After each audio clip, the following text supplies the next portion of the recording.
Blended Podcasts. Brought to you by Blended Audio.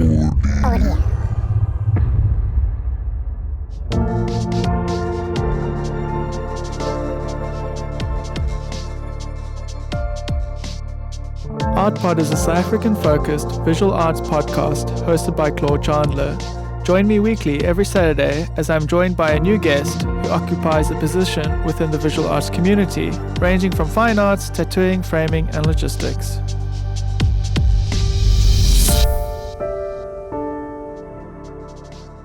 Welcome everyone, you're listening to ArtPod, the podcast Everything Visual Arts. Today I'm joined by Robyn Pretoruis. Hello.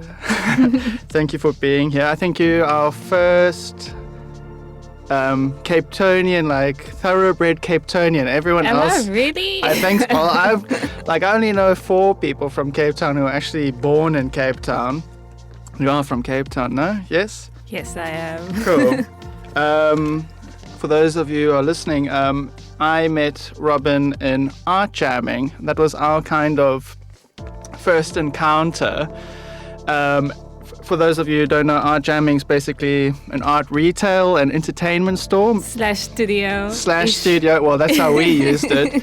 It's just an entertainment center where we would facilitate kids painting. You're bringing back memories now. I mean, yeah, it seemed quite far or long ago. But I found it was quite I think for young creatives or young artists, at the time it was, very practical. There was we had access to paints, we had the studio, and it served its purpose, no?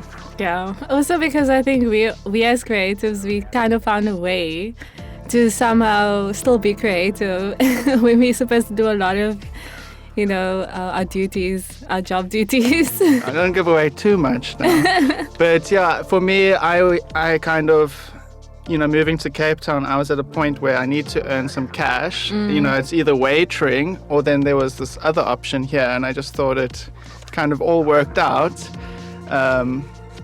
in our favor. Now, just going other coincidences, well, not really coincidences. We adopted a cat from you, Tandy.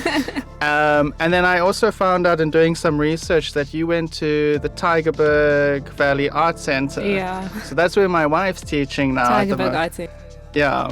Oh, is she teaching there? Yeah, she's been teaching there for 2 years. I'm actually the substitute teacher now. They call me in for emergencies. Oh, that must be so special. But for you, encountering the school and teaching there and just seeing the stuff they made, I can understand how it's like, how would I say it? You get a really good art education from that facility. Definitely.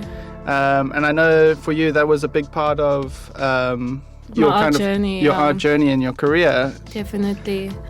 So can you just elaborate on that? So when did you join the center? And okay, so how I got introduced to Tygerberg Art Center was, not a funny story, but when I was in 1st and 2nd grade, I found it very hard to concentrate. And I was always drawing, and my 2nd grade teacher, she actually suggested to my mom to enroll me in an art center. And the closest one at the time in the northern suburbs, not the Bellville one, was Tygerberg Art Center. And so I went there, and it was almost like sitting in a classroom full of kids and we're all doing art, and the subject was art, which brought a lot of joy to me. And then just being introduced to all these different skills, it just made sense. So from there, when I realized this was what makes me happy, and that my drawing was not just simple doodles anymore, that it actually meant something, and there was a sort of attention to it, I thought, okay, let me learn more, and that fed my desire to learn more and to grow more skills. And I was so young, but it played a vital role in forming those first steps in understanding art and how to use art to communicate and just express.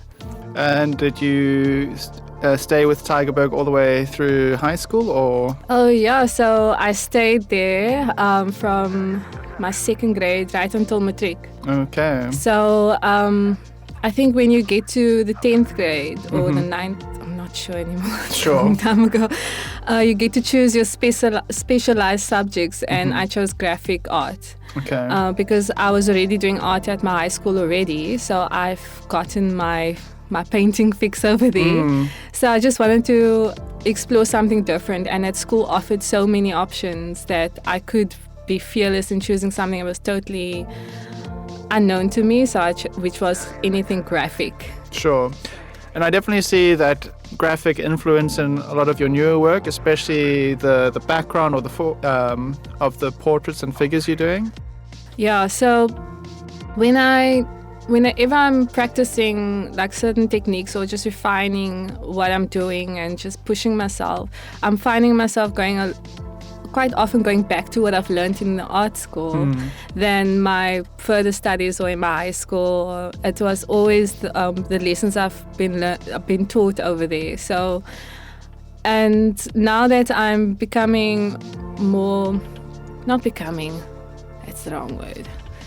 Yeah. Now I'm becoming more like confident in what I Yes. do, and my confidence comes a lot from those stepping stones. Sure. And then I always revert back to those lessons, which now I'm realizing how important that journey was, starting from that age. And kind of studying graphic design or you said graphic art in Yeah, graphic Tygerberg. art. Was there kind of a sense of security or something that's more practical in a career sense? Was there thinking behind that on those lines?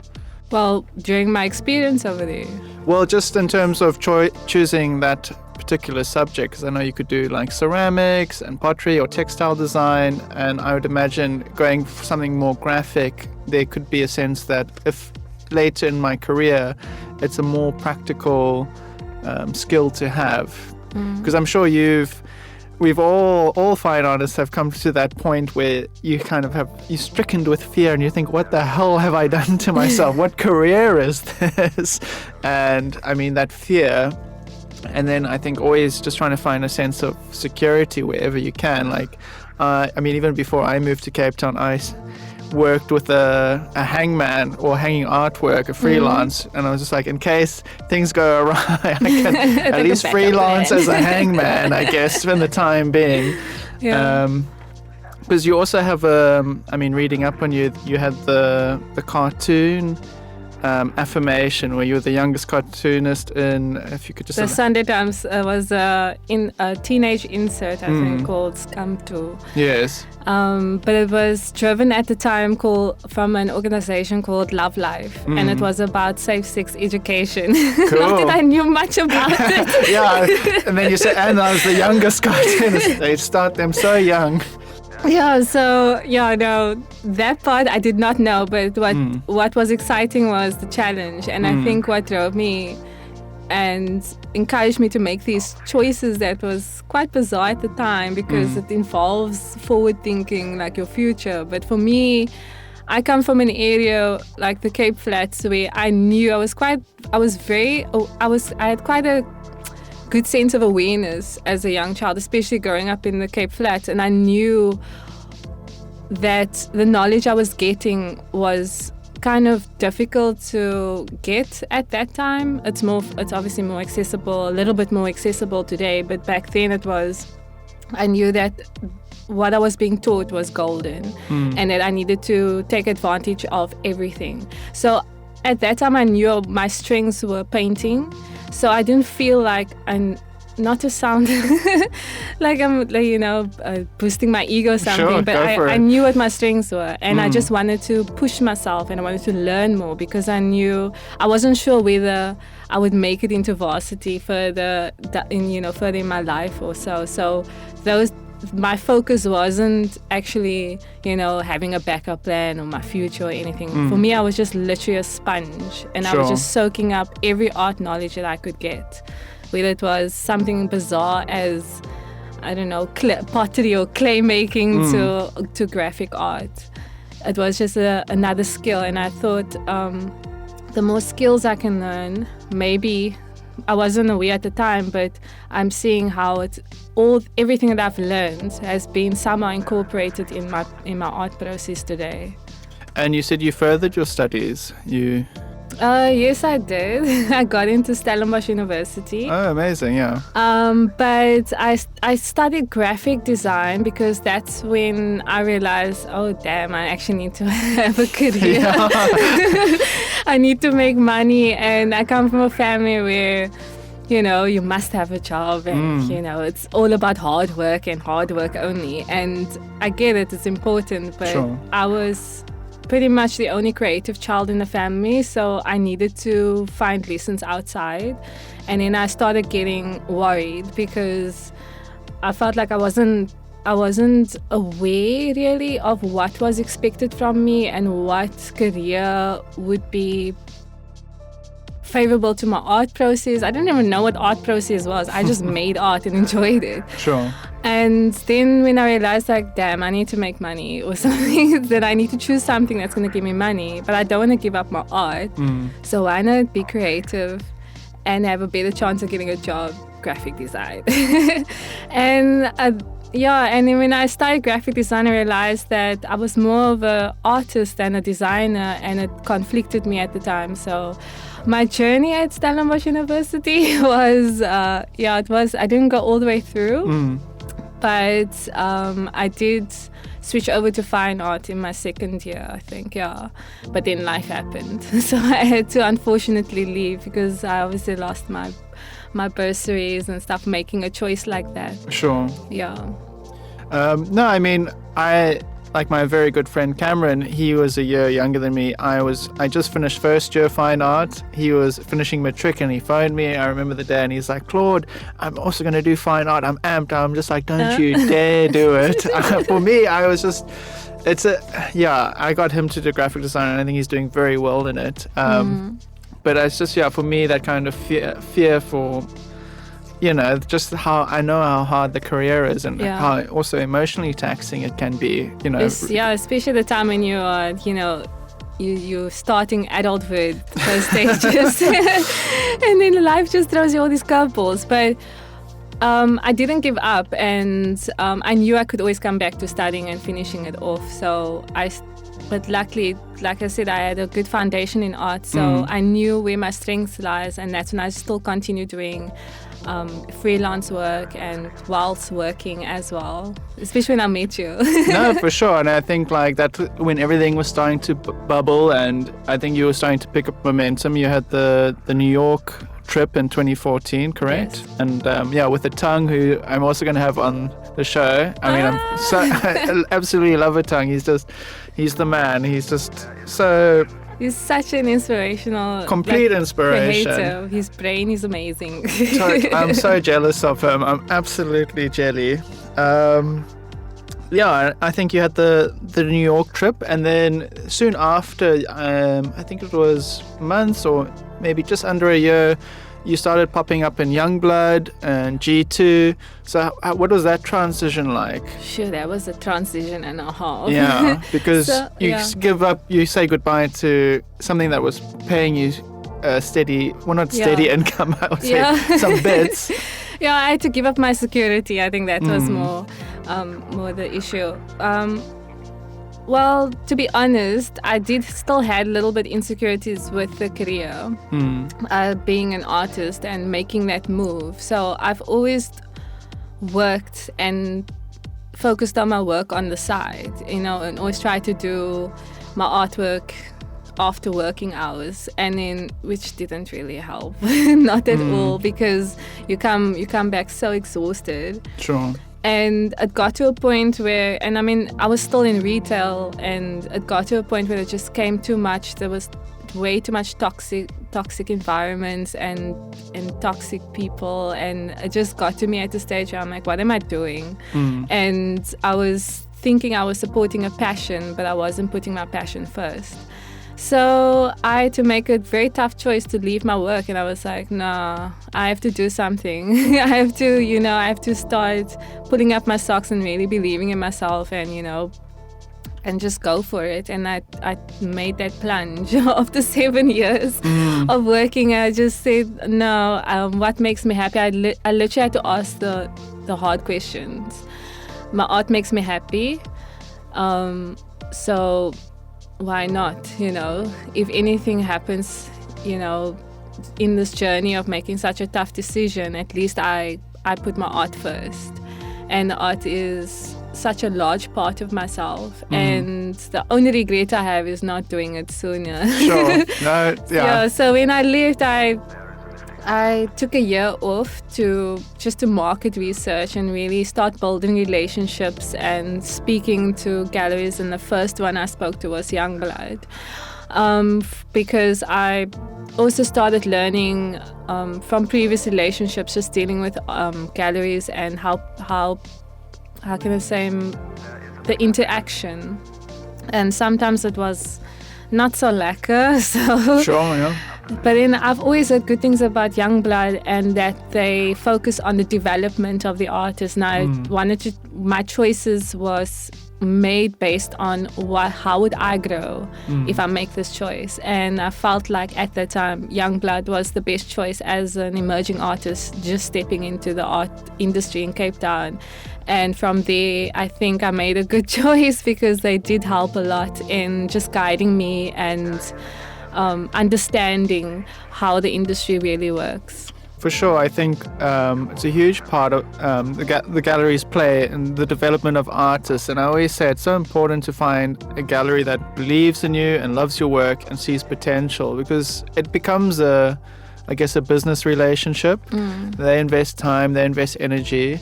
And then, for you, the artist, just to kind of feed off that and have that affirmation and know that they believe in you. It all kind of makes it happen and makes it work. Yeah. It also seemed like you had quite a community and quite a big audience supporting you. Like your Instagram, I'd get some likes and that, but on yours you would have like 50 comments and all these well done, hearts, thumbs up. I'm like, oh, she's got like the super fandom. Has that helped a lot, having a big support system behind you? Definitely, because from my journey, I've always acknowledged the people who have been there, the ones, even people I don't know. I do recognize the regulars always giving me, the positivity and any sort of positivity. I'm always grateful for it, because the art, being an artist, you would know, sometimes it gets really tough, and then we do question like, damn, like, I'm getting tired, and then you just get that nice message, saying like how there are quite a few times where I get personal messages and people saying like, thank you for, painting this, or I've connected with this, or going to just a small pop-up show, and then someone actually came up to one of my paintings that I did of the flats in Cape Flats, and she started crying.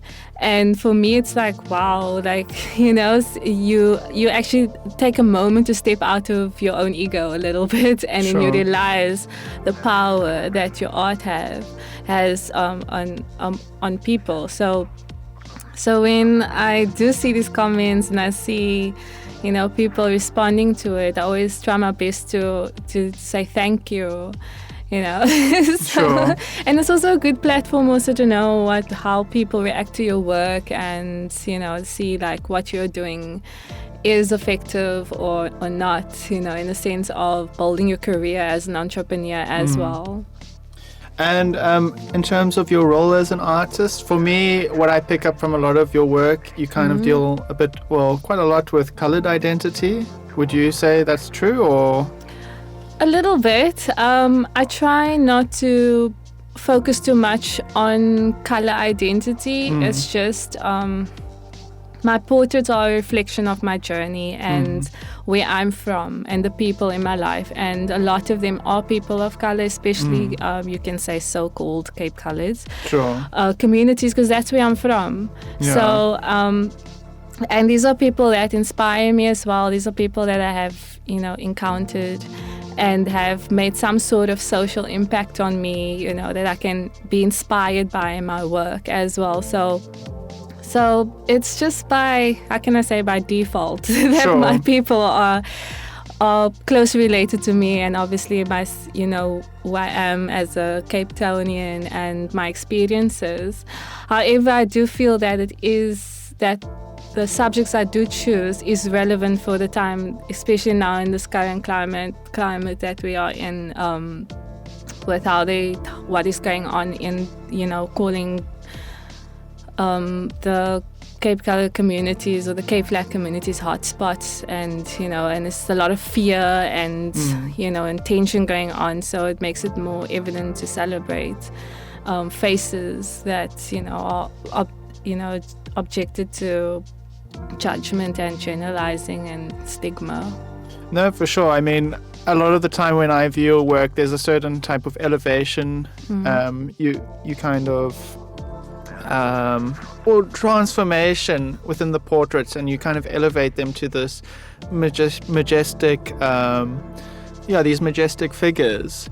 And I just think, in terms of maybe an underrepresented community, or even just model that's painted a lot. Yeah. I think you're doing it's an interesting study or subject matter. Thank you. And I think it's the way an you do interesting it, subject matter for me too. because I mean, even for and congratulations again for your 2017 SPI entry, you did Judah.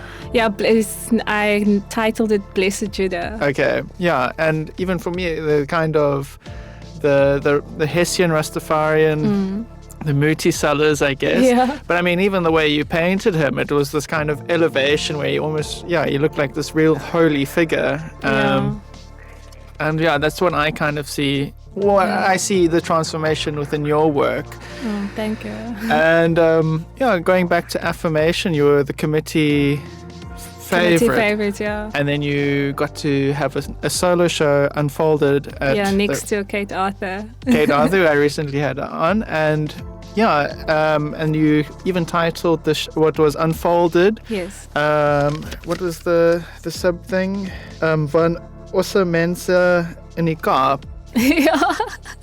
And again, so I just feel like a lot of the time the work relates to, I guess, a homage. certain homage and a certain community. Yeah. So, and can you just tell me a bit about the Unfolded show? Yeah, so Unfolded was basically I wanted to focus on, again, people I've encountered, people who show some sort of expression, and these people also happen to be people of color and from my neighborhood or from my community. And I just wanted to inspire that, because there is a lack of inspiration in our community because of what's going on, and just the challenges that marginalized communities have to face. And so I just wanted to flip it around and turn it into more celebrating real people. Everyone I'm painting are alive, they're actual people, and they're not someone with celebrity status or anything. They're just literally people living their passion. So I'll focus this Unfolded exhibition on expression, whereas my work is normally focused on identity and experiences and the environment that influences these certain identities that are normally in a subculture context. But this one, I focused on expression. So I did portraits of dancers, I did portraits of someone in the singing industry, and these are people I recently met, and they inspired me so much. And I thought, what better way to celebrate this type of message, on an art piece where the greater community can appreciate and relate to and feel a little bit like, yay, we're being seen or something like that. So, that was quite a special exhibition for me, because this idea came to me when I was in Belgium. Yeah, so, and I was, trying to figure out how am I going to make an exhibition that's dealing around expression outside of what I normally do. And also implementing new skills that I've learned at the art residency. And it was quite a journey. It was a process. Yeah, and then it all came together, I guess, in the solo. It must have been quite a satisfying, climax, we'll call it that.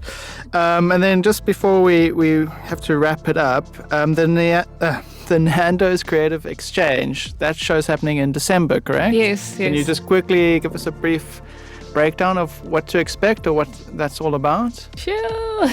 So the Nando's Creative Exchange, I always actually wanted to get into that program, but it was quite, because the competition, I won't say competition, is not a very good word, but there are a lot of strong artists out there. So I understand it's not that easy really to get into it, but it was such a moment when I did get into it and I was chosen, because this journey started when my friend Ronald, he was also an artist, told me I need to enter the Creative Block, which is another program they had.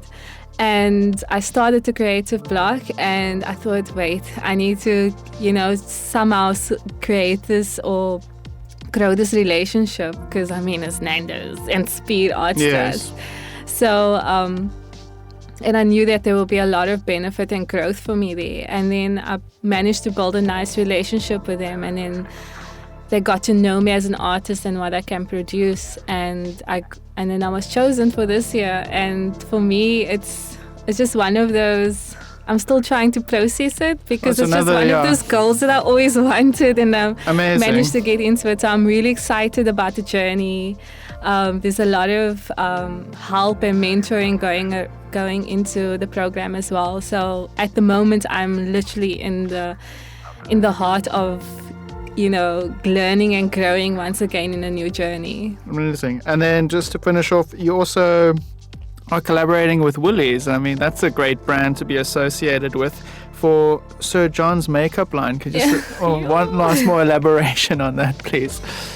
Okay, so I got an email from Woolworths, they've come across my portfolio online, and they approached me and asked me whether I was keen to work on the visual side of the packaging for Sir John.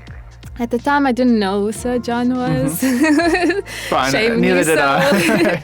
And I just thought, yes, another job, yay, let's another. And also, what was required for me was quite out of the norm for me. And I do have, I get inspired by new challenges, basically. So I just thought, I'm going to take on this challenge and learn on the journey. And unfortunately, I can't give much detail because the product still needs to be launched next year. But I got to meet Sir John, and I got to produce nice artwork for them. And also, I learned how, just being in the commercial side, and how you can still be an artist without having to sacrifice a lot of what you do to please a total different clientele from an outside industry. So I treated it like a lot of my collaborations, where I try my best to collaborate with other creatives or other ideas which challenges me in a total different way. So not necessarily through art or fine art or visual art, but it pushes me in a way that broadens my visual communication, and just being more flexible on certain topics or certain challenges, and still come up with something that required a lot of weird processes and learning from people that you wouldn't think that you would adopt a new skill from, or an understanding of perspective. So no, totally. I think no artist is an island, and I think it's great to immerse yourself in many industries. I think there's this kind of idea of the artist locked away in his or her studio and separated from society, but I think the more integrated within brands, commerce, anything commercial, I think it all feeds into the creative process, and being able to navigate that's important. And you get to buy more art supplies. Anyways, unfortunately we have to call it. with very short format. We could go on, but we will definitely probably have you on again. Our quick plugs. If people want to find you or get a hold of you, do you have a website you'd like to? Yes, I do. So my website is www.robynpretoruis.art, and my social media Instagram is just at Robyn Pretoruis, and Facebook page Robyn Pretoruis Art. Cool. I think that's an easy one to remember. I know. Great. Well, thank you so much, Robyn, for being on. I really appreciate it, and it's so nice to see a fellow ex-art jammer, being from the same situation, same place, and just seeing how your career has grown, and it's just great, and I'm very happy for you. Thank you, Chloe. Cool. It's so dope to see you again. And thank you to Blended Audio for making this all possible. Cheers.